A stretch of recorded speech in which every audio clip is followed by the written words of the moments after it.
What's up, my fellow Guardians? Your dude Sly here, and welcome back to another Sly Nation Destiny 2 guide for the Shattered Realm. Now, if you've been playing every reset since the Season of the Lost, then you have finally maxed out your compass, and all the secrets are available from each of the 3 sections, including the Ascendant challenges, which just released last week. So in this vid, let's go ahead and dive into the 2 Ascendant mysteries for the Ruins of Wrath area of the Shattered Realm. In my next video, I'll be creating a guide for the 3 Awoken data caches, so definitely keep it here for that.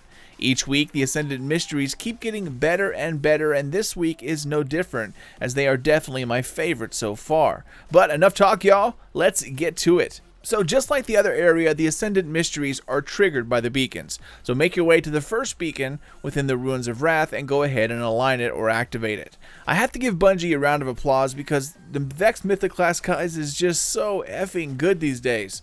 I wish you could use it to shoot those sparkly wall things as well, as when you switch to Aegir's Scepter from something else, you end up losing all of your ammo, which makes me kind of sadly. But Vex is pretty much all you really need for a lot of different activities, and it's really fun to use. So I'd highly recommend getting back into the Vault of Glass and trying your luck at some RNG. But in any case, take care of the waves of enemies and then the champion that arrives at the end through the portal. Go ahead and take him out, and once you do, that will then align the first beacon. Make your way to the far right hand side of the map by the tall tower.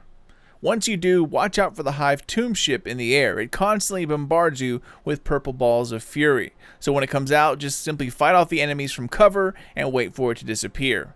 Once it does, you want to look on the ground. You're going to see one of those Hive plates all lit up. Go ahead and stand on it to fully charge the plate. Once you do, this opens up the tower in front of you. You'll also see Toland chilling there as well, so go ahead and follow Toland in the doorway and then go ahead and drop down. There are a few levels here, so take out the enemies and then keep dropping down. Once you make it past the drop of death with all those spiky bars everywhere, you'll be greeted with some spooky sounds and the ominous footsteps from Skoroboth, the son of Xivu Arath.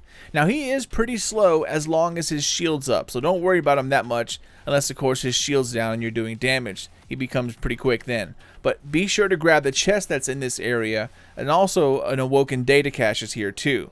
The chest is pretty easy to spot once you grab True Sight, and again, the Awoken data caches do not appear unless True Sight is active, so only look for them if you have True Sight applied. The data cache is right by the very first True Sight pillar, and the actual chest itself is located on a platform, kind of like above the next drop down area. Okay, so the next step, grab the chest and then invoke Barrier Breach. Toland will once again show you the way. Follow him through the Hive lanterns to yet another chest that you're going to need to grab, and also an Awoken relic. This relic is how you take out Skoroboth's shield in order to do damage. However, do not grab the relic and then book it back through the tunnel like really quickly. For the D1 vets out there, remember those lanterns in Crota's End? How they used to explode and launch you across the map? Well, these things kind of do the same thing. They're pretty much insta-kills. So wait for them to explode and then relight. Once they're relit, go ahead and run back through. Find the boss, chuck the relic at him, take down his shield, and then do damage. Now you can only take out a third of his health before he goes back to immune. So don't worry about trying to insta-kill him or doing as much damage as possible. I think he's going to stay there until a third's gone, so it doesn't really matter. Once a third of his health is gone, he will then disappear. Go ahead and then drop down the next hole where that first chest was located. It will bring you to the final area, and it's also pretty awesome. Once again, follow Toland as he will show you the way to the next relic. Grab the relic and once again take down Skoroboth's shield to do yet another third of damage. Once his shield pops back up for a second time, he will then teleport and stay inside his little throne area within the Field of Strife that's located here in this room. Now, if you deactivate the Field of Strife, you will most likely trigger those yellow bar enemies, and they can be a headache when you cannot run or jump. So I would leave the Field of Strife up, grab the Barrier Breach, and then the final relic. Take down Skoroboth's shield, finish the dude off to unlock the first Ascendant Mysteries chest within the Ruins of Wrath. You'll see it spawn there by his throne. Once you grab the chest, you want to head back to where you dropped down. A portal appeared some time ago and it leads you back outside. You can also return to this area if you wish by using the portal you exit from. Now I have a feeling there is something else hidden within this area, as you can grab additional relics on top of something else I'll show you here next. But I guess it could all just be coincidence, but if you love puzzles, might be worth checking out. Alright y'all, so one Ascendant mystery down, one more to go. Once again, To activate the next one, you have to align the second beacon for things to kick off. So head over to beacon number 2 and align it. Once you do, look for the bright light of a hive ritual off to the far right hand side of the map, kind of closer to the main hive ship. It's in between the hive ship and that tall tower. You really can't miss it because it's like this burning bright orange. You'll see a hive witch called a Soulfire Exarch. Take her out and grab the orb that falls from her. You will then need to take this orb to the area inside the cave further off to your right. A waypoint will thankfully show you the way.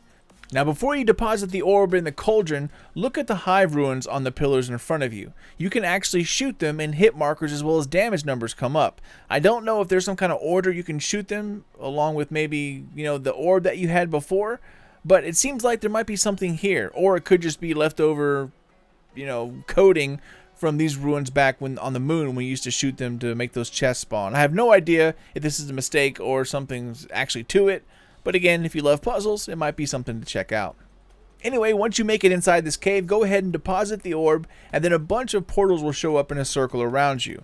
Now, I'm assuming that this is the same for everyone here, so take the second portal to your left.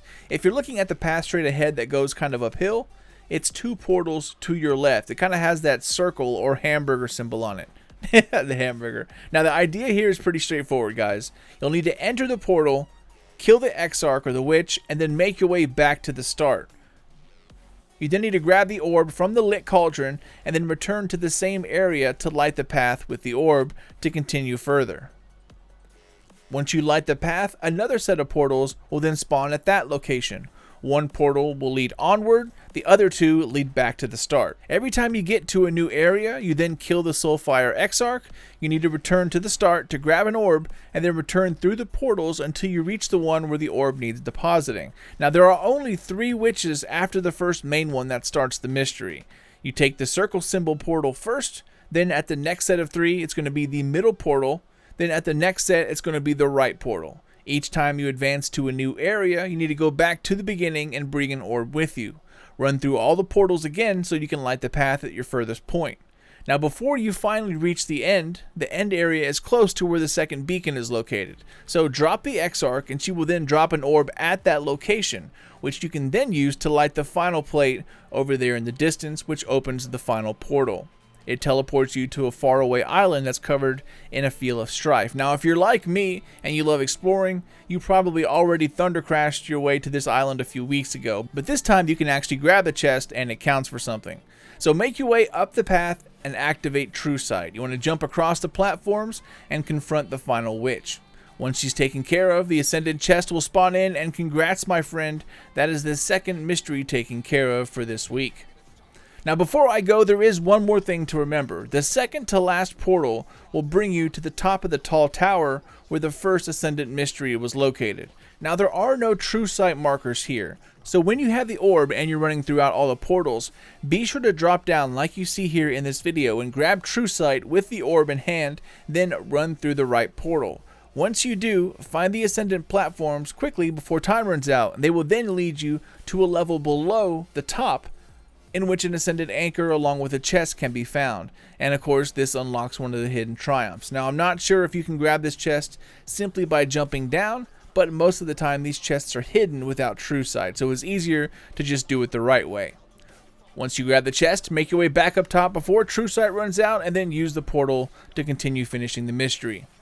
If you care about completing all the mysteries and grabbing all the triumphs for each area, you definitely have to get that one. And yeah, my friends, that's about it, y'all. Those are the 2 Ascendant mysteries for the Ruins of Wrath area of the Shattered Realm, and without a doubt, the coolest mysteries we've seen so far. But as for me, I'm out of here, gangsters. Thank you all so much for watching and for supporting my channel, Sly Nation. Now, if you're new to my channel, then welcome, Guardian, and thank you for stopping by.